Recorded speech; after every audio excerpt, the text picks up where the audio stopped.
the computer. There we go. Thank you. At least we got it one way or another. All right. I'd like to introduce our speakers. Dr. Cindy Burnett is Director of Possibilities at Creativity and Education. She is a creativity and education scholar, educator, and practitioner whose work focuses on empowering educators to infuse creative thinking into the classroom. She spent 20 years as an academic teaching deliberate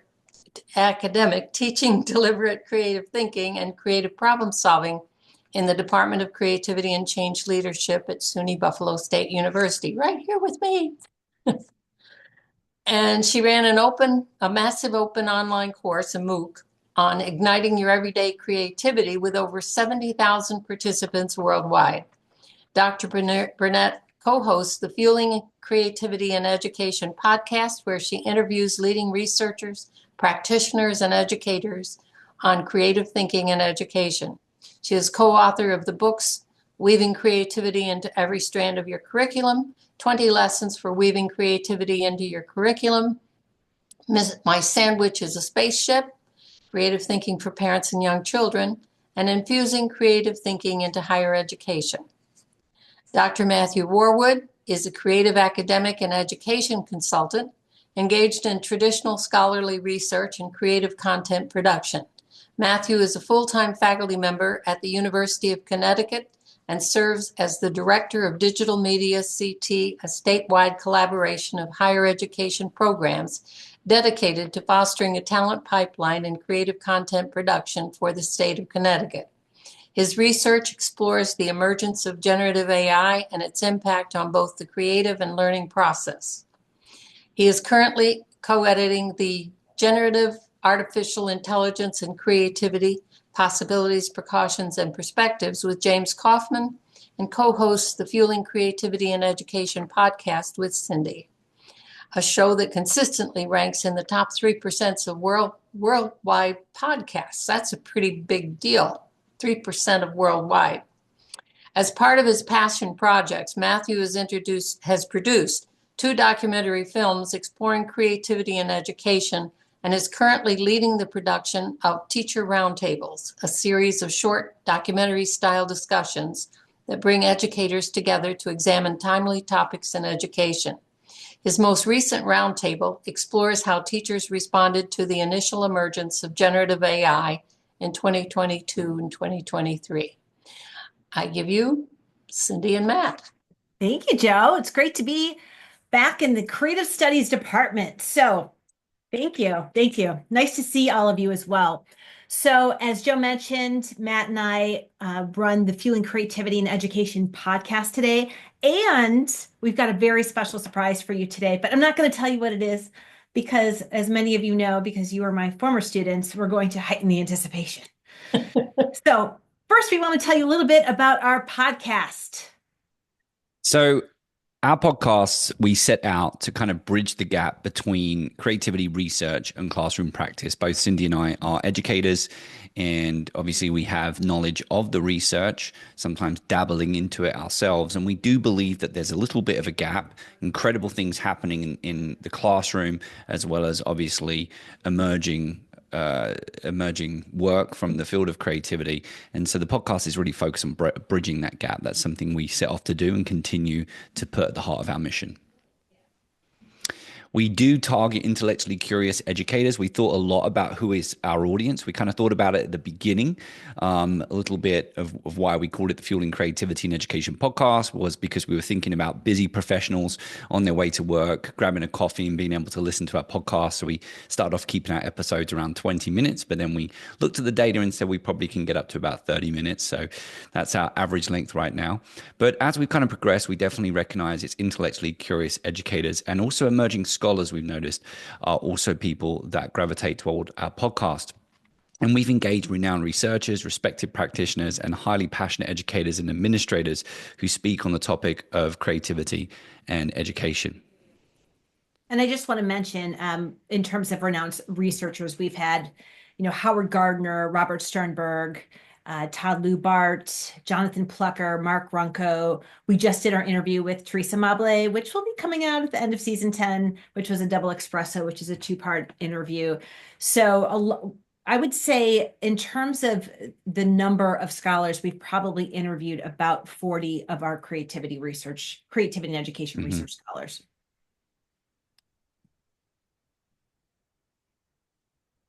So I want to tell you a little bit about the podcast. So we've now done 200 episodes, which is crazy to me that we've done that many episodes.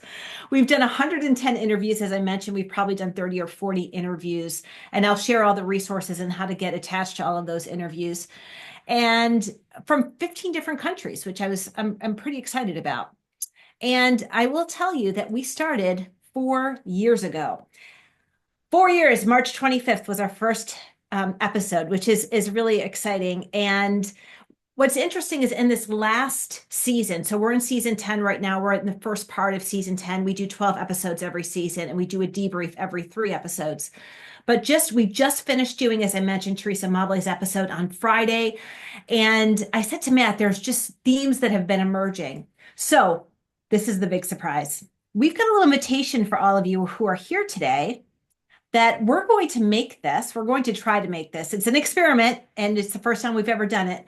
But we're going to use this conversation, and we're going to integrate all of your voices into this conversation to have a live audio and video episode of the podcast that we will create together in the next half an hour. Now, if you don't feel comfortable participating for whatever reason, you don't have to. You could stay quiet. You could turn off your camera. You could go to another session at this point. But here's what we're going to do. We will share a topic. So there are 4 topics that have just emerged on the podcast. So as I mentioned, we started 4 years ago, but there were 4 things that just are yelling at Matt and I. And I said to Matt, these are the 4 things. And he's like, yes, I see those things that have been emerging in our conversation. So we're going to give you a topic. We're going to show you a quote. We're going to talk, Matt and I are going to talk a little bit about the quote, and then we're going to invite you to comment, make a connection, or share your thoughts and perspectives. And then we're going to turn this into a special episode at the Creativity Expert Exchange Conference. So, general guidelines for when it comes to all of you sharing. Number 1, we will have 4 topics, as I mentioned, and we'll spend about 8 minutes on each quote. If you would like to contribute to the conversation, please raise your virtual hand. Does everyone know how to raise their virtual hand? Let's try. Everyone try to raise your virtual hand. Excellent. Well, okay, yeah, we're living in a Zoom world. Great. So you will raise your virtual hand, and one of us, either Matt or myself, will call on you to share your perspective. When we call on you, please state your name and your job title. Or if you don't want to say, like, I am the president of this bank, you could say, I work in banking. So you could say, hi, I'm Cindy, I work in banking. Whatever you feel comfortable with. But just so the audience knows who you are, we will put all of the bios for people who contribute into our show notes as well. Please limit your responses to 2 minutes. If you see me doing this, that means wrap it up. That means we love you, but wrap it up. And at the end of the session, we'll ask everyone to complete a short form, and you can sign off if you've shared, or you could sign up for our newsletter as well, because Matt and I send out a weekly newsletter with the key takeaways from each episode, highlighting each thing so you can know when the episode comes out. All right, so are there any questions before we get started? Are you excited? All right. Troy, I see you unmuted yourself. Yeah, I said yes, I'm excited. All right. Okay. Great. So we're going to treat this like a regular episode that we would do. So you're also going to get a little behind the scenes look at how Matt and I work together. By the way, we do have an editor. And so if we make mistakes, he edits them out. So if you start to talk about something and you go, I really don't like what I'm saying, there's no issue at all. So please don't feel any pressure in that. We can easily delete it out. And we always aim to make our guests look amazing. That's our number 1 goal. Right, Matt? Yes, it is. All right. So with that, my dog, can you hear my dog barking in the background? No. Okay, great. All right, Matt, let's get started.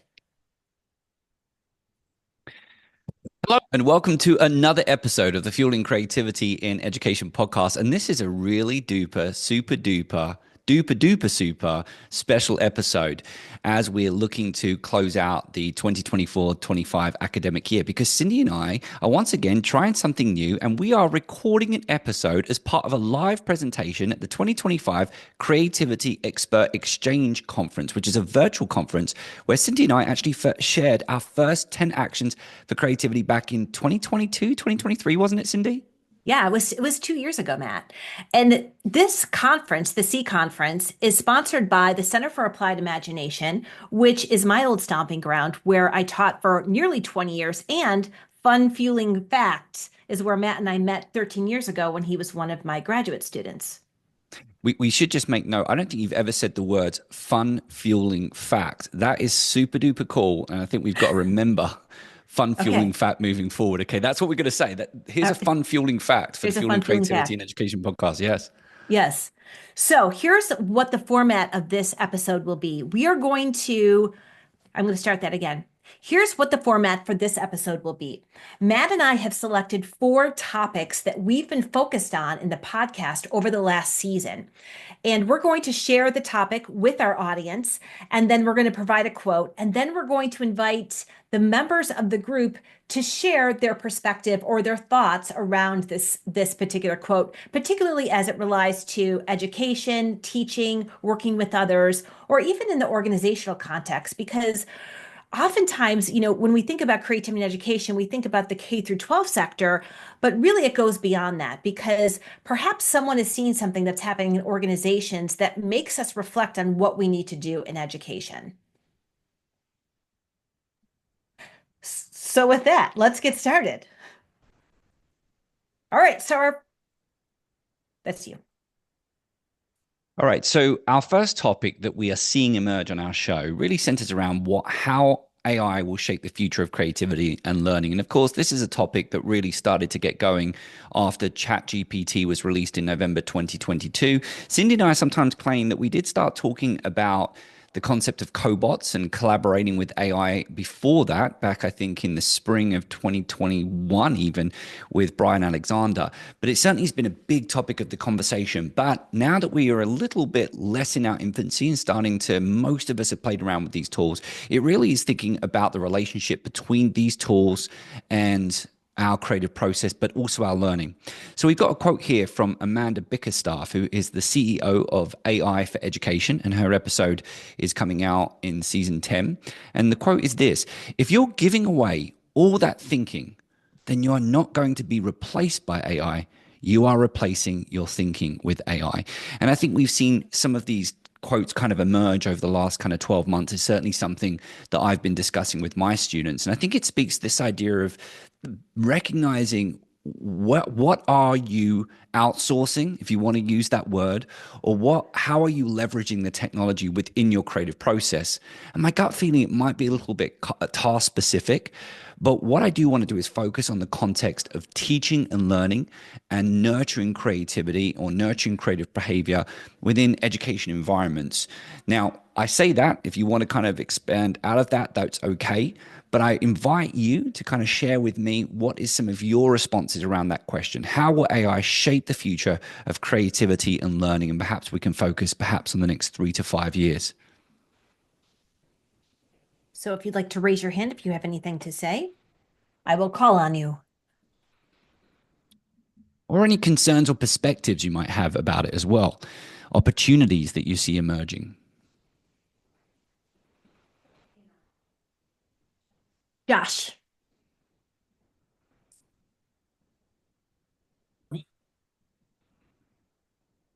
Off you go, Josh. Can you hear me? Yep. Okay, great. Yeah, so obviously there's a potential for like an almost infinite amount of things that could happen. I teach classes and my students, sometimes we have AI used explicitly, and sometimes they're using it, like when they're not supposed to, let's say. And I think it's something that students are using as a tool, and they may like use it as like almost like a prompt based generator of ideas, or something that helps them get some answer or gives them some ideas for maybe a project they're working on or something like that. I do feel that this may replace some of the things they do, but also they do still have to get creative on the prompts they use. So that's the first thing I'm thinking about. And the second thing, I guess, is into the future, to the 3 to 5 year piece that you talk about. I wonder how engaging the AI will be and what will be replaced when the AI gets more anthropomorphized. So there is that idea of changing the voice of the AI, engaging in it as if it's a human. And I think that will posit some opportunities as well, because while some students, may, give up some things because they're speaking to a digital agent as if it's a human, they may actually be able to engage more emotionally with that agent. And so I think that's an interesting perspective that may need to be addressed, I guess, in the next 3 years or so. Because I've heard like Sesame is a tool that I've heard. It's very, very engaging, and it sounds like authentic in terms of an audio-based engagement with an AI. And Josh, could you just say your name and anything? Oh, sorry. That's okay. I just want to make sure we capture that. So just say it like absolutely. this, because we can cut this and put it beforehand. Oh, yeah, perfect. So my name is Josh Mahoney. I'm an assistant professor of business. I teach psychology, marketing, and creativity classes, innovation classes at a business school in the south of France. So Josh, you brought up some really interesting points. We're going to kind of move the conversation forward, but I think perhaps a little bit influenced by myself when I was talking a lot about it being a tool. You used the word tool again. So I think about 15 months ago, quite often we were talking about this idea of cobots. I think we are starting to talk more about generative AI as a tool to assist the creative process, to assist in learning. So you continue to think about it in that way. You brought up some really good points around how we may interact with this tool. And certainly when we think about all the virtual assistants that we already have, Alexa, Cortana, Siri, and we think about how generative AI might begin to blend within those virtual assistants, how we interact with those, and what kind of personalities and voices that we might be able to customize with these tools certainly speaks to how that might change the relationship as well. And I think another really important thing that I think hopefully many educators are getting to this place now is being very upfront with your students on how you don't want the tool to currently be used in your classroom for whatever reason. I think that's perfectly acceptable. We've been really clear and encouraging everyone to be transparent. And then, of course, it sounds like you're still navigating some of those challenges as well. We're going to go to Beverly, and then we're going to go to Diane. Beverly, over to you.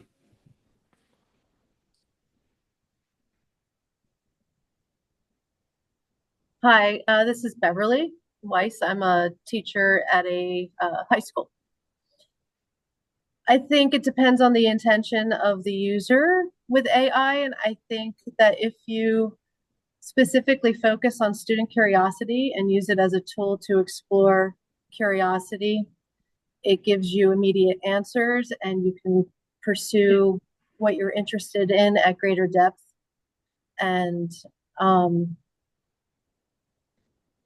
cut the rest of that. No, but that's really relevant though, Beverly, right? Like in many ways, it's natural that we would potentially utilize this tool in a way similar to how we use other tools such as Google. So I certainly can relate to the fact that I actually just ran into this last week, is that I was starting to deal with some kind of errors in some of my student responses that I hadn't had before. They were kind of referring to a term that actually wasn't relevant to the reading. It was kind of correct, but it wasn't actually connected to the reading. And I reached out to a couple of the students and I quickly identified that actually generative AI was replacing how they would typically use Wikipedia. So it reminded me about the fact that when I assign readings, students don't always do the readings, of course not. And I've been trying to encourage them to maybe explore things like Notebook LM when they feel the rote readings might be a little bit dense. But it still reminds me that they still go to the web and access information to the web. But what was fascinating when they were using using the LLM as a search engine was because they were putting the author in, it was actually going to their popular book and not the assigned reading, which actually occurred before the book came out. And so that was why I was starting to see this common trend. And some of them, going back to what Josh said, were quite transparent. when I would reach out to them, they said, yes, I used it in this way. And that helped me as an educator to better understand, okay, this is obviously a behavior, a trend, a culture within learning. So what's my position on this, and how might I address it? But two, it also reminded me about the challenge of course, AI not always getting things accurate. And I'm certainly now thinking about what is the value of assigning reading tasks as well. So I think the search engine piece, as well as what Josh referenced around using as an ideation tool, are two things that we're seeing now. And I'd argue they're not too dissimilar to how we might currently engage in the World Wide Web. So we would expect that behavior. And I think that's going to continue over the next 3 to 5 years. The good thing, though, Beverly, is that it speaks to things we're already comfortable addressing, not necessarily saying we're great at addressing it, but it's things about having ethical conversations and also media literacy and being very, sensitive and thinking critically about the information you get from any information gathering tool. So I kind of jumped in there, Beverly. I don't know if you've got anything else you want to share before I go up to Diane. Great. Thank you for sharing. Diane. Wait, Matt, really quick. So Diane will be the last one, and then we're going to go on to the next question. If you didn't get to answer this question, we'll make sure you're first on the next one. Okay? Go ahead, Diane. All right. I'm Diane Britton, a community organizer. So I'm not a teacher in any way. But I think this is an interesting topic.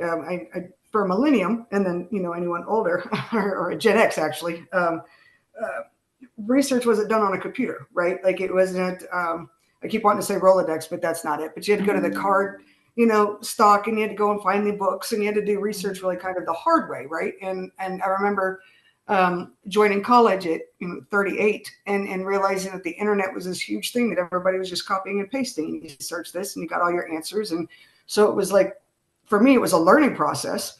But it was also kind of a way it felt like cheating, right?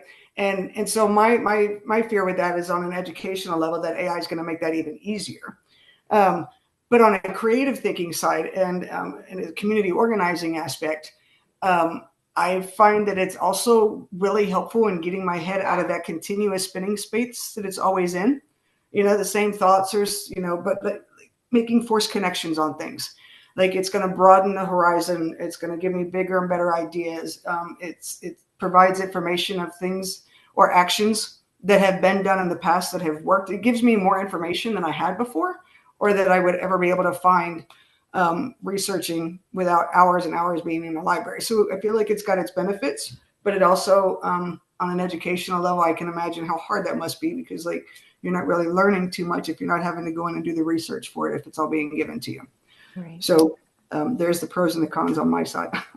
I just to wrap this up, I think it is, I've just, we referenced a book I'm working on with James Kaufman at the moment around AI and creativity. And I'd written a chapter called The Convenience Trap. And I think it speaks a little bit to what you're talking about. It's trying to find this balance with convenience. Sometimes if we can improve our efficiency, and maybe we can also improve our efficiency in learning, perhaps we can get more gains by using these tools in kind of ethical and effective ways that support learning, support educational development. But we also need to be very, very careful that we don't fall into the convenience trap where perhaps we start not actually seeing the type of gains that we think we're seeing. And actually all we're doing is we're just improving efficiency to the end goal. So I think a big part of this is probably making sure that we're very aware of the process that's taking place in our classroom environment.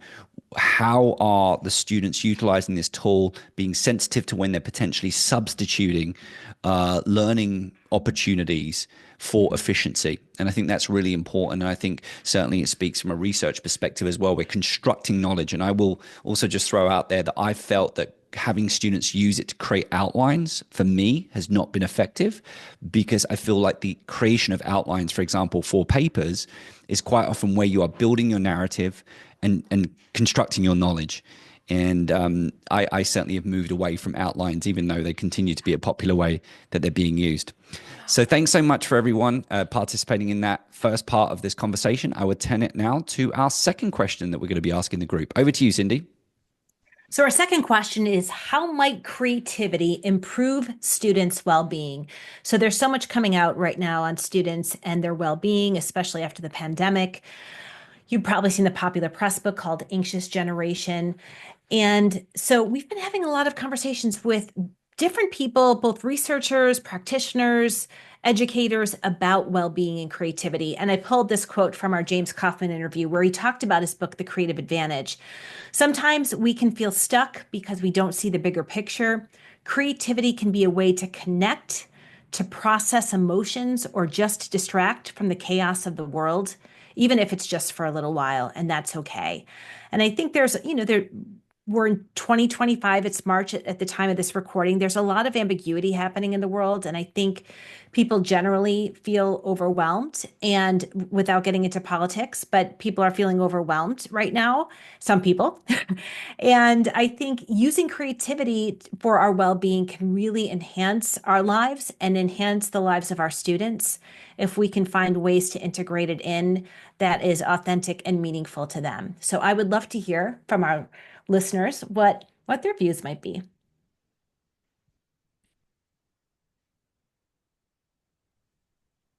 And Josh is up, but we're just going to give another minute just in case someone who wanted to speak in the previous round didn't have a chance to speak. Otherwise, it's going to Josh in 10 seconds.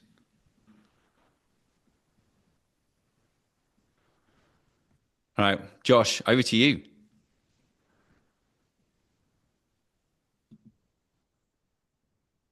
So obviously doing the master's and having a core of like what I'm interested in and so on speaks to creativity as important for just learning about myself and learning how I can be a better learner, right? And be a better person. So this is a subjectively important piece myself.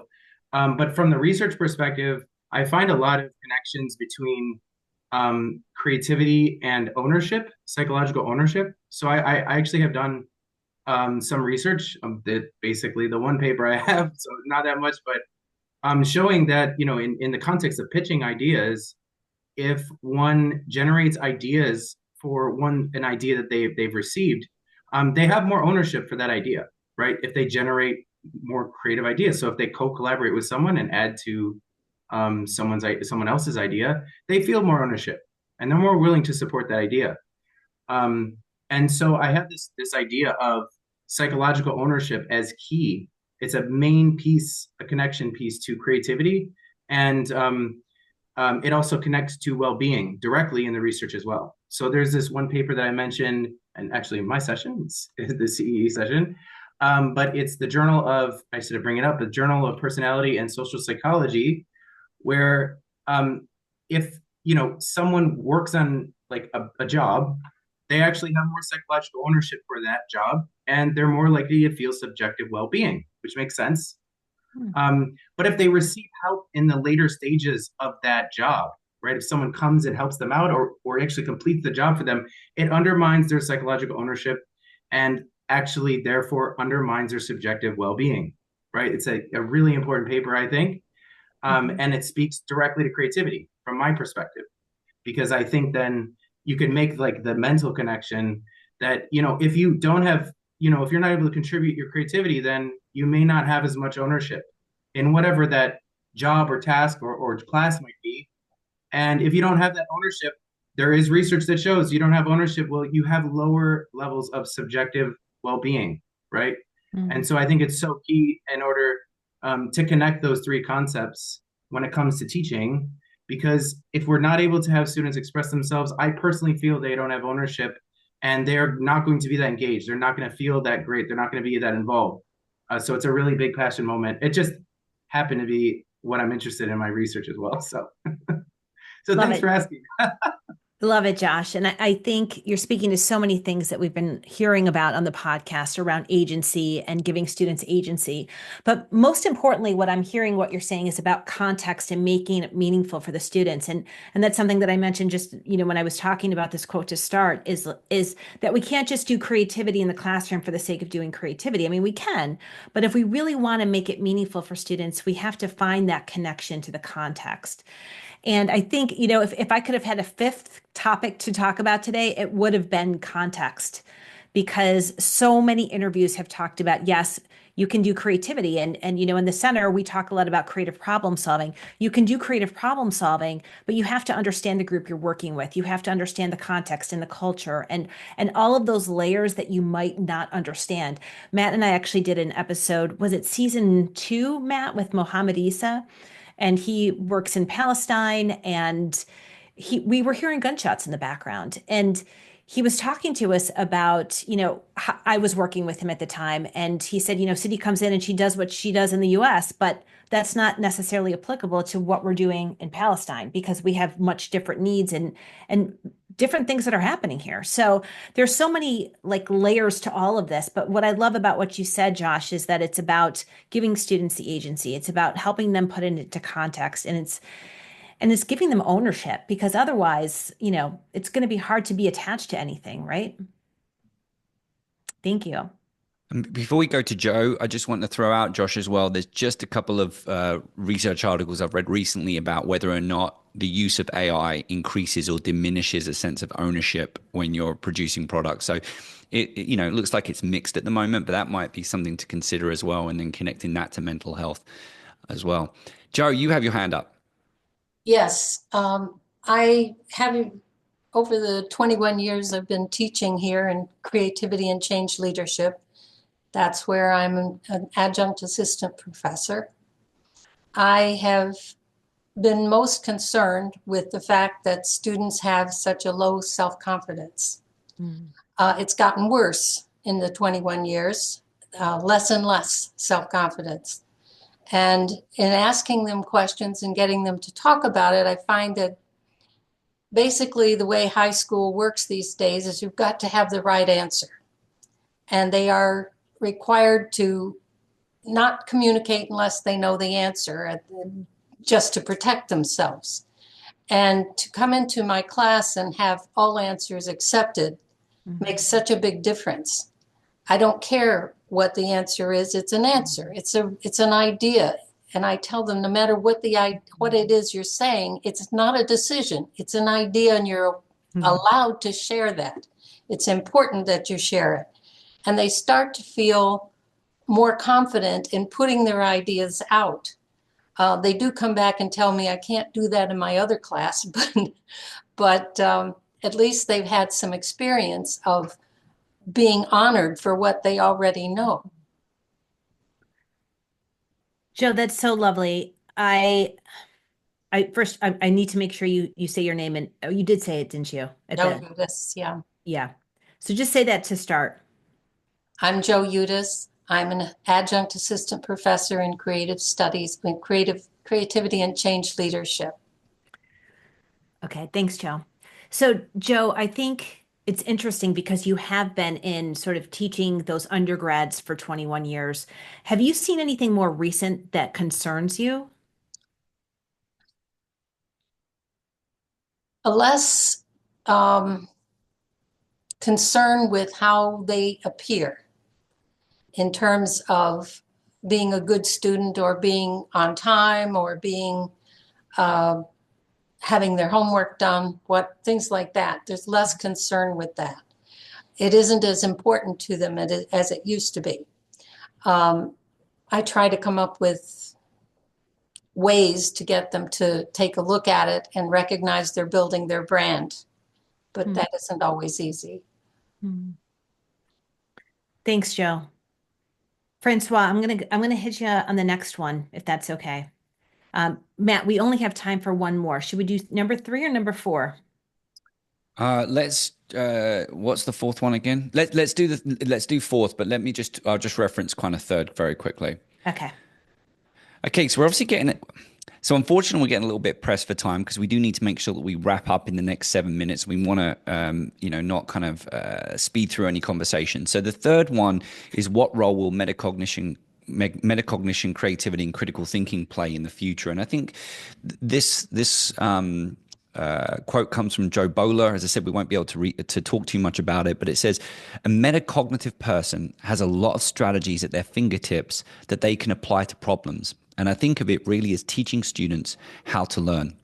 Now, I think one of the reasons why Cindy and I are starting to see metacognition come up is a little bit connected to AI as well, because there are obviously certain kind of strategies that we deploy within learning, reflections that occur within that creative process as well as within the learning process that are potentially being disrupted when we're interacting with these AI tools. And so that comes a little bit back to the first one, is we need to be a little bit sensitive of when we're changing the process, what's the potential impact on both our creativity and also the learning experience that is taking place. Now, creative metacognition is a subcategory within metacognition. And what's interesting and relevant about that is that creative metacognition is obviously that capacity to identify the value and originality of outcomes. And so quite often where we're kind of like, there's a consensus, I think, within the creativity field with Gen AI, is that the problem finding and idea validation will at the moment continue to be very much something driven by the human actor. And the intention, as well as to a certain extent the limitations, incremental steps of creativity, given the fact that generative AI is typically taking what already exists. So creative metacognition, that capacity to identify that value within an idea, the original of the idea, going back to Cindy as it relates to a piece of context. I think we're going to continue to see this topic ongoing. So sorry we couldn't talk too much about that, but I did want to do a shout out for this third topic that is emerging from season 10. Cindy, final one. Okay, our final one, maybe the most important one. How might we use creativity for good? So we interviewed Robert Sternberg back in season 9 at a double espresso, and he talks about his theory of transformational creativity. And it's interesting because Sternberg, unlike James Kaufman, who believes everything is creative. So if you think it's creative, it's creative. That's James Kaufman's. Robert Sternberg believes in transformational creativity, which is where you teach kids not only to be creative, but to be creative in a world and to make the world better for you, but also for other people, to make some kind of positive, meaningful, and maybe enduring difference to the world.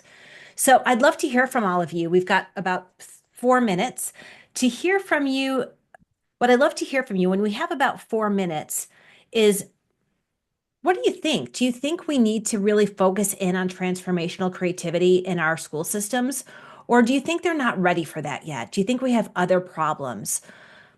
Do you think all things are creative, or do you think it's more important to focus on this transformational creativity? Would love to know your thoughts. Francois. And if you could introduce yourself too, Francois. Sure. My name is François Bernard Malo, and I'm an HR full professor at Laval University in Quebec City, Canada. And in my case, I teach creativity to my students to resolve complex case studies in HR. And I discovered through the years that when students begin the courses, they try to find the right answers, to the questions that are being asked. Mm. And I try to teach them that there are no necessarily right answers. So you don't have to find or try to find them in books or textbooks. Instead, they have to emerge in your own imagination. You have to use your imagination and to work with others to co-create those solutions or those ideas that are not already there. So for me, this is what I try to do. No, it's not to just learn what is creativity, but how to use your creativity to improve the world around you and for the people who work with you or for you. Lovely, Francois. Thank you. Anyone else want to share their perspective?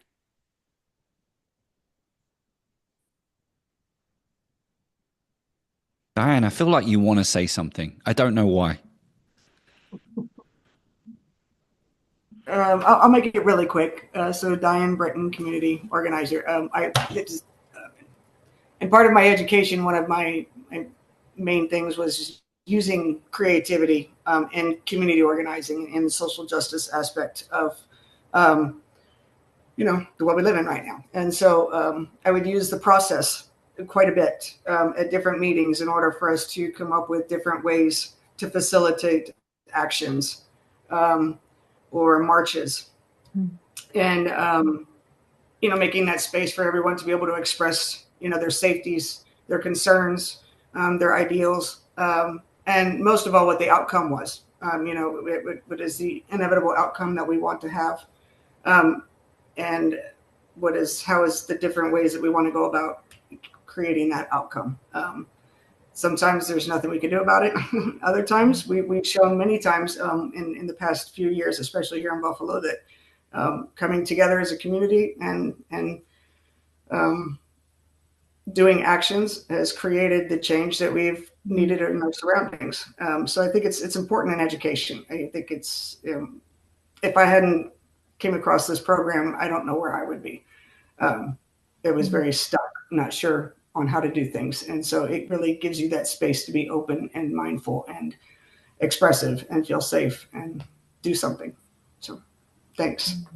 And just before we go to Chris, I just want to say that the idea of being a leader in your community is something that has come up. So we're talking about transformational creativity. We might be thinking on a large scale, but we can also help our community. I know time's really tight. Chris has had his hand up multiple times.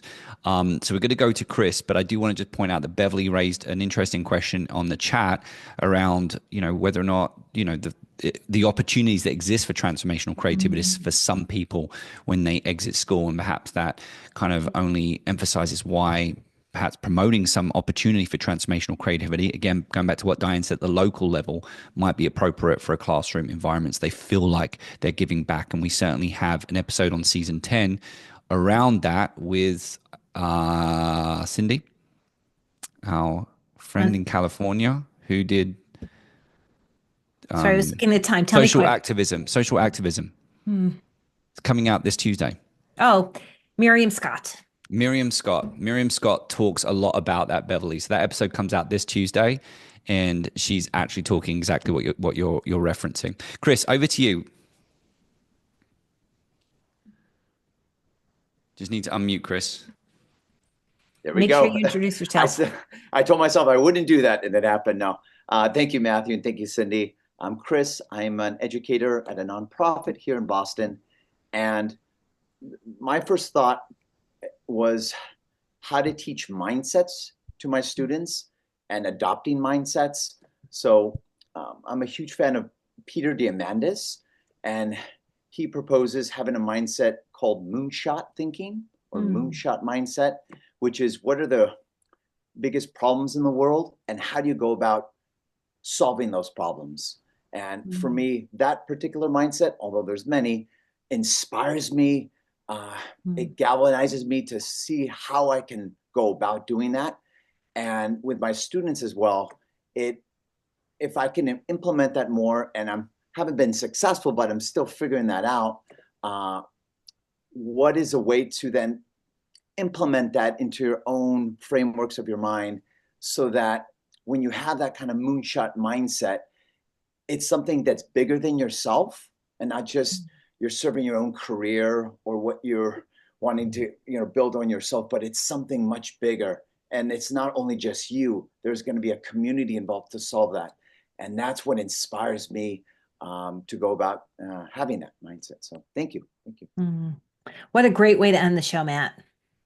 Fantastic. And I think in many ways, a lot of the responses kind of connected to each other. So I want to thank everyone who participated in the conversation today. It's been fantastic. Thank you for working with us as we put together this show live at the Creativity Exchange Conference 2025. My name is Dr. Matthew Werwood. And my name is Dr. Cindy Burnett. Okay, so what I need you to do now is, and I know we're over time. Sorry, Joe.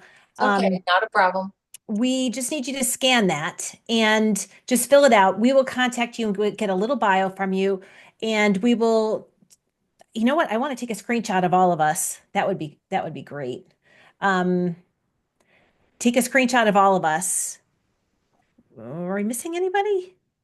I know Troy had a few to people leave. left. And Josh left. And Josh. Okay. So we'll take a screenshot and we'll use the screenshot as our conversation. So get ready. Are you ready? Everybody's smiling. Okay. And so we'll keep you posted on when this is going to come out. And thank you all so much. That was a fun experiment. Thank you very much, Cindy and Matt. And I think they need a round of applause. That was kind of fun to participate in. Yeah. Very interactive, which made it a really exciting presentation. And it was great having so much, like we had different voices from different perspectives that I think is really, and I said to Matt, I go, these are our people and we have all the different perspectives. Like when we talk about bridging the gap, we have Bev, who's a teacher. We have, a community activist, a nonprofit educator, two professors in the group. Like it was fantastic. So thank you all so much for your time. Thank you. This was awesome. All We'll right. look forward to seeing the podcast. Thank you so much. All right. Thank you. Bye-bye. Bye, Bye-bye. everyone. Bye. Bye.